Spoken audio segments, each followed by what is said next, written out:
Every year is unique, as each comes with its challenges and prospects. As usual, many people will do a kind of post mortem in the past year and make projections on what the new year portends. Now, sometimes certain events and schedules make some years more important than the others. The year 2023 is very crucial for Nigeria as a sovereign nation. It is a year filled with great expectations, a year that the nation will witness another population census 17 years after the last one was conducted in 2006, and the fifth since the country attained independence in 1960. In the political space, the 2023 presidential election is coming up in February, with political gladiators traversing the length and breadth with campaigns. And for President Muhammadu Buhari, it is his duty to bequeath a legacy of free, fair, and credible election to Nigerians in 2023. And this he pledged to fulfill. Now, despite going through some rough patches in 2022, Nigeria's economy maintained a steady course in the journey towards achieving a sustainable and viable market space for both foreign and domestic businesses to thrive. On Panorama today, the first edition in the year 2023, coming to you live from the Lagos Network Center of Nigerian Television Authority, we will take a cursory look at 2022, the lessons learned, and the economic projections for the year 2023, with emphasis on the non-oil sector. My guest is waiting on the wing. I am Adeola Komi Akere. Remember that you can follow this news broadcast live on our website at nta.ng/live and on our other verified social media handle.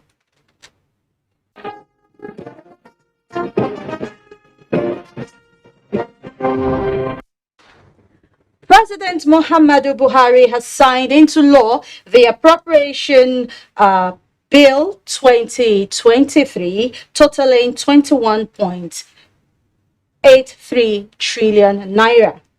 The president signed the bill at the council chambers of the State House in Abuja.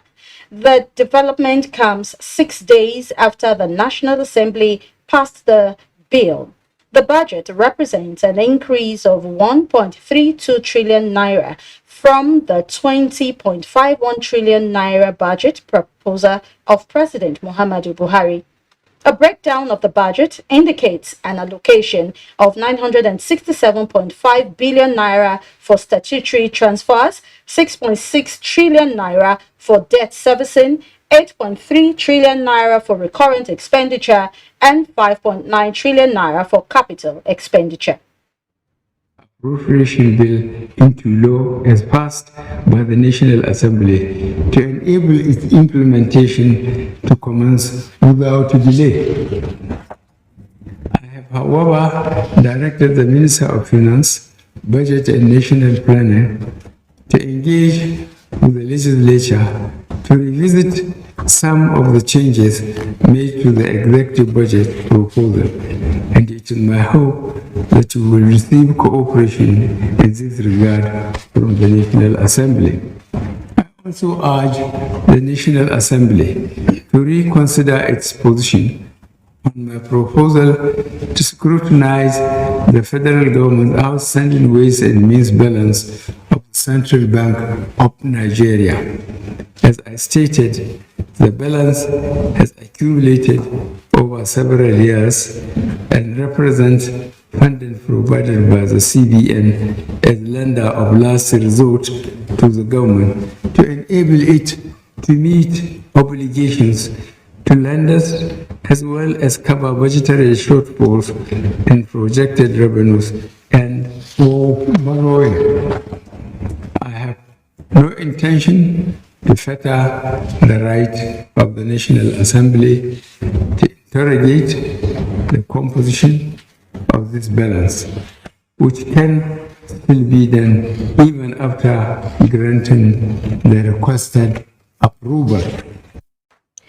Now, after the New Year holiday, it is back to business in Lagos on the first working day in year 2023. Correspondent Joel Pupola reports that civil servants and other working class Lagosians reported their duty post with renewed vigor, eager to get the year running. Many of the workers are already setting new agenda and target for the year. The hustling and bustling associated with Lagos is yet to take shape, however, with other categories of workers in the private sector who are still on holiday expected to resume next week. For now, the traffic situation is devoid of the gridlock associated with Lagos on a Monday morning. Contractors handling the second Niger bridge have closed Asaba access of the bridge to stop traffic flow of vehicles passing through the bridge.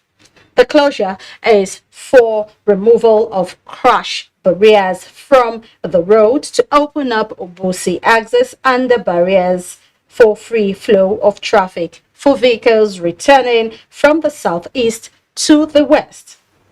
Chinyere Okoli witnessed the event. This is the Obosi axis of the second Niger bridge. As you can see, it was open for commuters, especially those coming from the southeast region of the country to the western part of the country. The removal of crash barriers at the site by workers was done under the supervision of engineer Oluropo Oyetade, Director Highway Bridge and Design in the Federal Ministry of Works and Housing, as workers were seen deploying heavy-duty equipment to remove crash barriers and other diversion points in preparation for temporary reopening of the bridge on Tuesday, the 3rd of January to 15th of January. We need to change our barriers and install new road sign. This is what I've come to supervise and make sure we have each free exercise. Justin Aniche, a returnee from Arochukwu in Abia State, who was the first commuter to ply the road from Obosi Axis to Lagos, whooped with joy. I can't be anything more than happy. This has, in fact, taken off a lot of stress, a lot of hassles, a lot of harassment from people.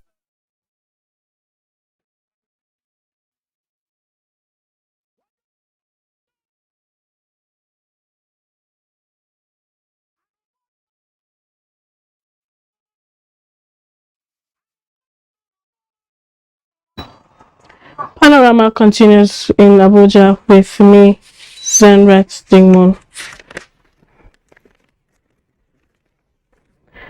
The presidency has responded to former President Olusegun Obasanjo over his utterances on President Muhammadu Buhari and his administration's achievements. In a statement by the Senior Special Assistant to the President on Media and Publicity, Garba Shehu, the presidency noted Obasanjo's continuous attack on President Muhammadu Buhari owing to jealousy for being beaten in a new record on national development process.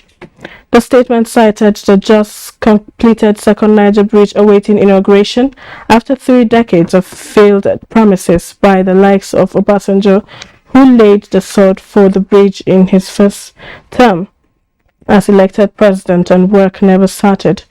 He returned to the site for a second time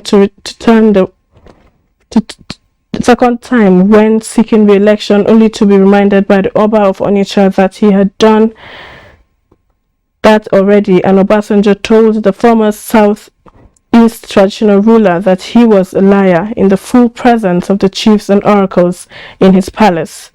That the statement says Obasanjo lied to the Southeast to get their votes. President Muhammadu Buhari didn't get votes but built the bridge because he believed it is the right thing to do.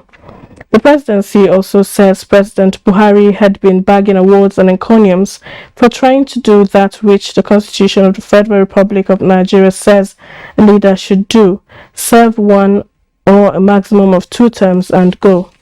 President Buhari The statement pointed out has been stating and restating that he will supervise a better election than the one that brought him to office and to leave as and when due. The statement pointed out that Obasanjo is not on President Buhari's radar because experience has shown, especially lately in West Africa, where there have been at least 3 successful coups and many other failed attempts, that third term or the tenure elongation is a recipe for political instability. This, the presidency says, having tried tenure elongation and failed, Obasanjo's fictitious mind must be telling him that he is the one under attack. It pointed the growing profile of President Buhari as a champion of democracy not only at home and in the West African sub-region, but the African continent as a whole is not going down well with Obasanjo. President Obasanjo, it says, destabilized internal democracy by orchestrating impeachment after impeachment of governors who were not compliant with his highly imperial administration. Mr. Obasanjo's tenure, 1999 to 2007, represented the dark days of Nigeria's democracy due to a slew of assaults on the constitution. The statement further says, under the People's Democratic Party (PDP), lawmaking powers of Rivers State Legislature were transferred to the federal parliament to punish Governor Amechi for shifting his political alliance and damned the Supreme Court and unlawfully held back Lagos state revenues due from federal sources on account of his pettiness against Governor Bola Tinubu. The statement says, on the other hand, few weeks ago in Washington, the U.S. President Joe Biden, at a meeting with African leaders, heads of state and government, described President Buhari as a champion of democracy and role model for the leaders of African states. The statement says the totality of African leaders appointed President Buhari the anti-corruption champion of the continent. You cannot be anti-corruption champion if you meddled and bent the rules, carrying the putrid responsibility of what happened to national assets in the name of privatization, as documented by the Nigerian Senate in 2011, the presidency added. It also cited the Aluminium Smelter Company of Nigeria, Alscon, which was set up with $3.2 billion, was sold to a Russian firm Russell for a paltry $130 million. Delta Steel, which was set up in 2005 at a cost of $1.5 billion, was sold to Global Infrastructure for just $30 million. Alscon got back $120 million for the dredging of the Imo River, which was never carried out. That Obasanjo's vengeful attitude towards President Buhari is the height of selfishness and little short of moral squalor, the statement concluded. Panorama continues after this break. Do stay with us. The vaccine offers hope for a safe country free of coronavirus. I urge all state governments, traditional and religious leaders to take the lead in the mobilization effort within their environment and spheres of influence. I similarly urge all eligible Nigerians to present themselves and be vaccinated in accordance with the order of priority already mapped out at the various authorized designated centers only.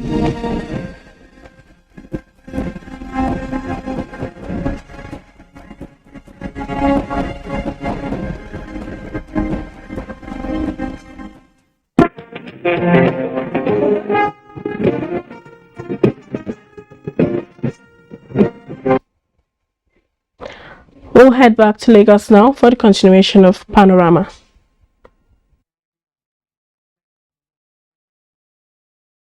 Thank you. We're moving on now.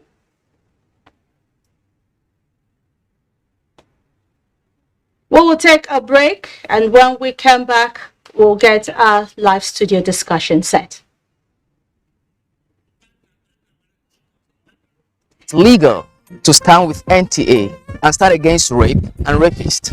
Save me, save my children. I stand with NTA. I stand against rape and rapists. I stand with NTA. I'm a star. I stand with NTA. I'm a star. Inshallah, I stand with NTA. I stand against rape and rapists. I stand with NTA. I stand against rape and rapists. I stand with NTA. I stand against rape and rapists. I stand with NTA. I am a star. I stand with NTA. Thank you for staying with us. It's still Panorama coming to you from the Lagos Network Center of the NTA. Despite headwinds caused by uncertainties in the global economic space and World Bank projections on growth retraction in 2022, Nigeria's gross domestic product grew by 3.11% in the first quarter of 2022. Abolade Salami examines the economic performance and outlook for 2023 fiscal year. Nigeria's economy maintained a steady course in the journey towards achieving a sustainable and viable market space for both foreign and domestic business to thrive. As the largest economy in Africa, with a 3.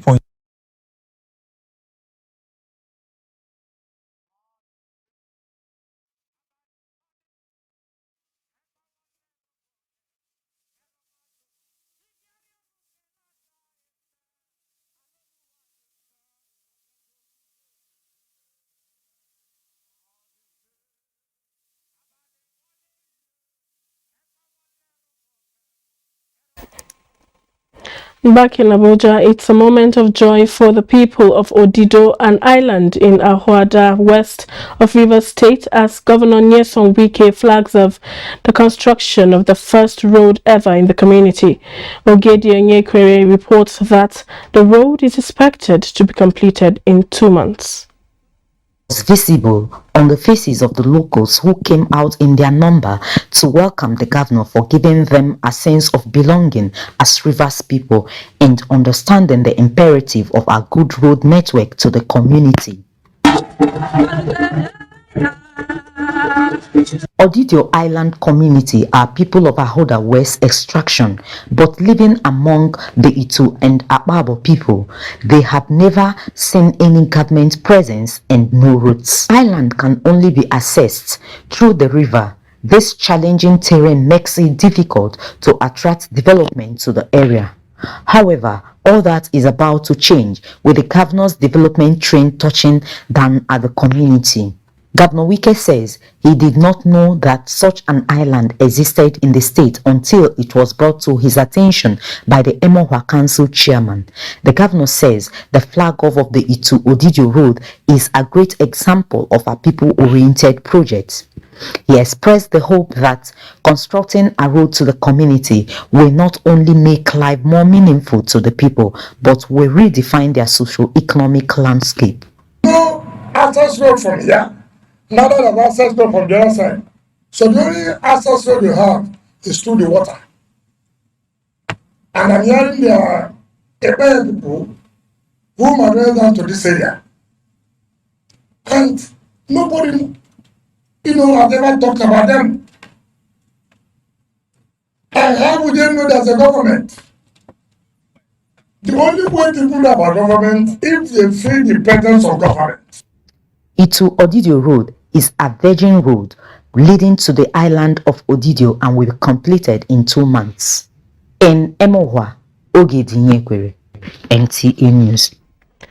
One sector that has done incredibly well in the year under the present administration is the nation's examination bodies.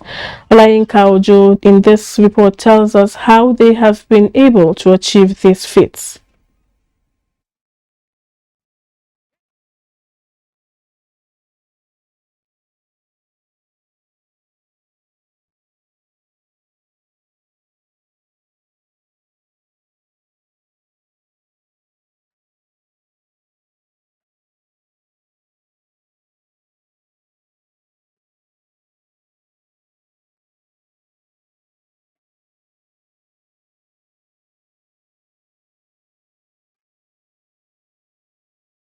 Mindfulness, the place of young adults in public policy formulation and governance, as well as the clamor for growth and development, is the focus of our next report.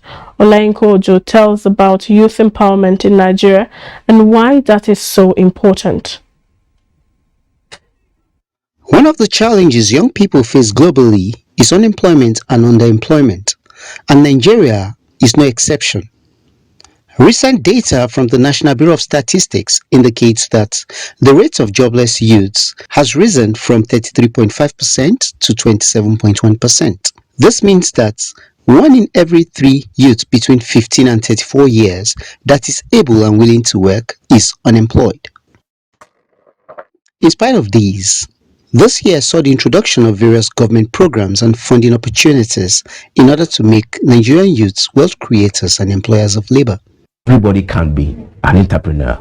You know, it's one industry I see, or one phase of life I see that can accommodate everybody. Since skills acquisition is the latest currency globally, series of digital skills program for youths, which guarantees socio-economic development, empowerment, and employability, was introduced. So because of COVID, there has been a very huge boost in the growth of the local economy. A lot more people pivoted towards, like I said, electronic transfer. People who have never accessed any form of loan from the banks prior to the advent of fintech now having access to loans. They are not just now having access, but they are having timely access to this funding. The latest is a plan for a youth bank. Our hope is that before the end of this administration, the National Youth Fund will now become the youth bank, such that the youth of this country will have their own banks. You can walk into a youth bank with your idea, sit with some experts, exchange your idea, they look at it, and then they decide the level of funding you can get. When we have such youth bank, the single-digit 5% loan we apply, and a couple of other considerations. With the support of the federal government, the NYSC Skills Acquisition and Entrepreneurship Development Program over the years have been championing the crusade of self-reliance through training of core members in different skills sets. People I've acquired will really help me, and I believe after the service here is going to help me, because I cannot say that work is actually difficult, but with this work I think I can feed myself and feed my family. I'm just interested in bead making because it's part of culture. Skills I learned from the camp, I think I will be able to have something doing even if I didn't have if I didn't get job. To further expand its impact as well as increase its success stories at complementing other government efforts to make young Nigerians self-reliant, the NYSC is working on establishing a trust fund.